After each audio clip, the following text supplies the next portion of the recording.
Tragedy को देना है दो। लेकिन प्रशांत किशोर की बात मानो ना मानो, जो बात आपके पैगंबर साहब ने बताई, जो बात इस्लाम में बताई गई है सियासी मामलों के बारे में, कम से कम उस पर गौर फरमाइए। मुसलमान आज बिहार में दलितों के बाद सबसे ज्यादा गरीब और फटेहाल है।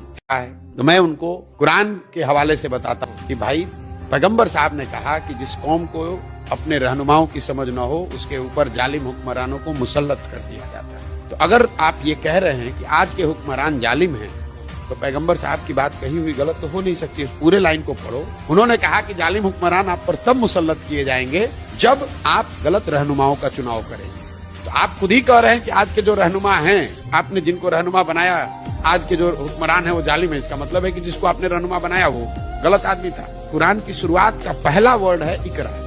इकरा का मतलब है पढ़ो। और जिस कौम के सबसे पवित्र ग्रंथ की शुरुआत होती है इस वर्ड से कि पढ़ो, वो कौम आज अपने बच्चों की पढ़ाई की चिंता ही नहीं कर रहा है। वो सबसे अनपढ़ कौम बन गया है। जिस कौम में इस्लाम में बताया गया है कि अपने बच्चों के साथ इंसाफ करना, अपने बच्चों की अच्छी परवरिश करना, उनके साथ इंसाफ करना।